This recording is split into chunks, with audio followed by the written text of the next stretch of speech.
There was once a game franchise so massive that if you played video games, chances are you played it. It didn't matter who you were, whether you were a sweaty competitive player trying your hardest to win or someone casually playing with friends after school. Everyone knew Call of Duty, but what most people don't realize is that Call of Duty didn't just become successful overnight. It slowly built itself into something huge and eventually something unstoppable. Back in the early 2000s, gaming looked completely different. Online multiplayer was nowhere near what it is today. Games existed, sure, but very few actually felt like events. Then Call of Duty arrived. At first, it was mainly known for its war campaigns. Soldiers, explosions, big cinematic moments. People enjoyed it. But nobody could have predicted what was about to happen, because in 2007, everything changed. Call of Duty released Modern Warfare. Suddenly, multiplayer felt different, faster, more exciting, more addictive. Players weren't just hopping into games anymore. They were grinding, unlocking camos, chasing higher ranks, trying to become better than their friends. And for the first time, Call of Duty felt special.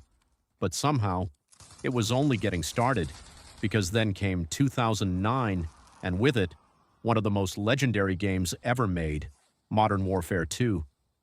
The game was chaos, completely chaotic, overpowered weapons, broken mechanics, ridiculous kill streaks. But somehow, that's exactly why people loved it. Every match felt unpredictable. One second you'd be dominating, the next second somebody would quick-scope you from across the map. Friendships were tested, controllers were thrown, people screamed into microphones, Xbox lobbies became legendary, and suddenly, Call of Duty wasn't just popular, it was everywhere. Kids rushed home from school just to play, friends stayed online until stupid times at night. People weren't just playing Call of Duty anymore, they were living it. Then came Black Ops, and somehow, Call of Duty got even bigger. The campaigns became iconic, multiplayer felt polished, and zombies became something people spent hundreds of hours playing. Then came Black Ops 2, and for many players, this was peak Call of Duty. Everything felt perfect, the maps, the weapons, the movement. Even now, years later, people still argue that Black Ops 2 was the best Call of Duty ever made. At this point, Call of Duty wasn't just winning, it had completely taken over gaming. Every year, millions bought the next game without hesitation. It felt impossible for the franchise to fail, but success can be dangerous because eventually, things started changing. Slowly at first, players started noticing something. Every year felt kind of the same. Another game, another grind, another Call of Duty. The excitement was still there, but something felt different.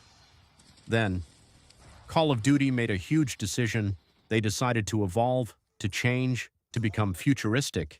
Jetpacks, flying movement, wall running, laser-like weapons. To some players, it was exciting, something new, but to others, it felt like Call of Duty had lost what made it special.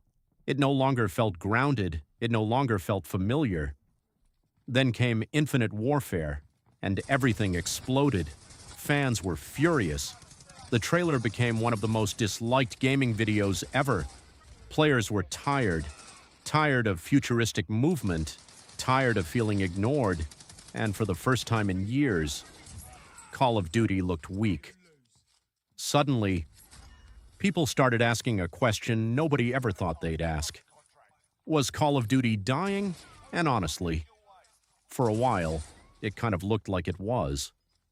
Other games started taking attention, new competitors appeared, Battle Royale games exploded, and Call of Duty no longer felt untouchable. But then, something happened. In 2019, Call of Duty fought back, Modern Warfare released, and suddenly, players were interested again. The guns felt realistic, the movement felt grounded, it felt closer to the old days.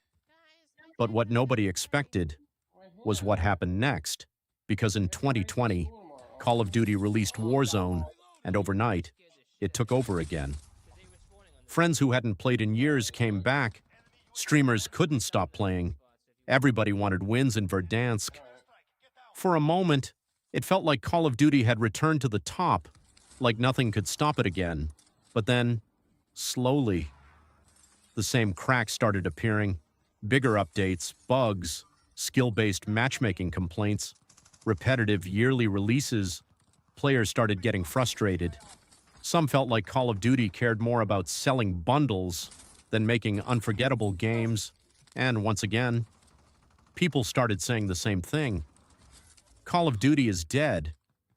But here's the strange thing.